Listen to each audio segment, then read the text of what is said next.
Dwight Drum, racetape.com. Kevin, I'll give you a chance to talk about your foundation volleyball game this morning. But if you win this weekend, are you going to make volleyball part of your physical regimen?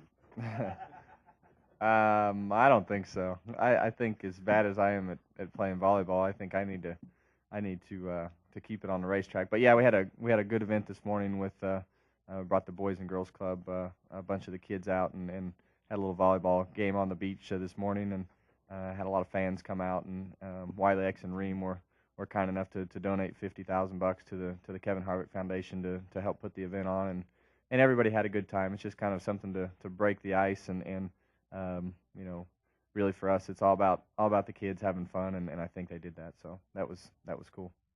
Lee. Fox Sports.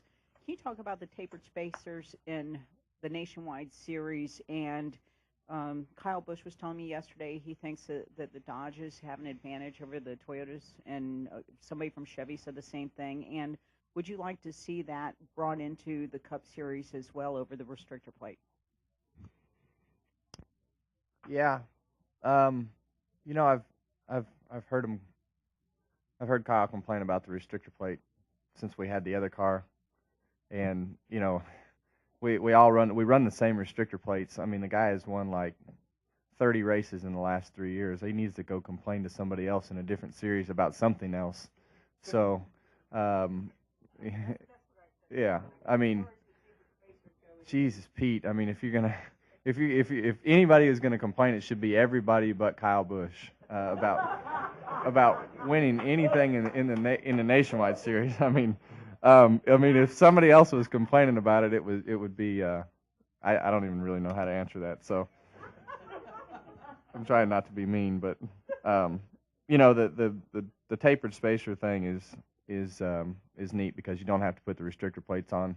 I think we've all been pretty vocal about wanting to open the tapered spacer up on a lot of the downforce tracks, because I think the racing would be better if we added 40 or 50 more horsepower back to the Nationwide Series and the Truck Series. And I think the engine builders, I know that all that stuff was done for cost containment. I think, you know, we could still keep the same engine rules and add a little bit of horsepower back and make it so that the cars aren't wide open at a lot of these racetracks. You know, Daytona and Talladega should be the only place that you're wide open at any racetrack. So I think we need a little bit more power across the board for all manufacturers.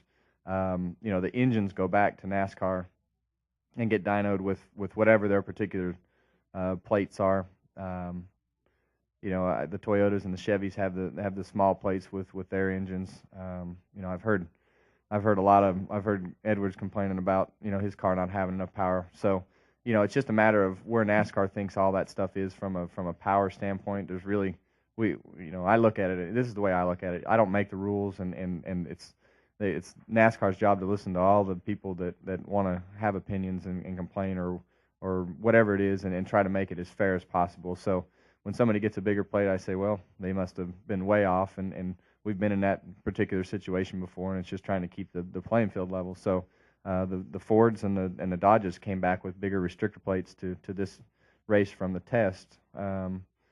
And that was, I would assume, that was just because of the performance on the racetrack. So as long as it's a good race, I don't really care what restrictor plate they put on. You know, we're going to work around whatever rules they give us. And I mean, they take the engines 7, 8, 9 times a year. They take them straight out of the car, put them straight on their dynos, and you know, that's where the rules are made.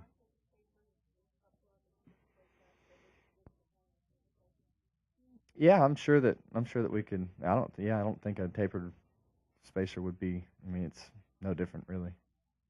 I don't think. Jenna. Jenna Fryer, Associated Press. Kevin, the early part of this decade, it seemed one organization, same two guys, won all the restrictor plate races. Looking as the decades evolved, the last 5 races here have had 5 different winners. Is there one guy anymore that's the quote-unquote king of restrictor plate racing? It doesn't seem that way, so why has that changed? I think there's just so many competitive cars that everybody has really stepped up the restrictor plate program, because you know, if you have a fast enough car, you can run at the front of the pack, and your chances of wrecking are 70% instead of 50-50. So you know, everybody puts a lot of time and effort into the cars now.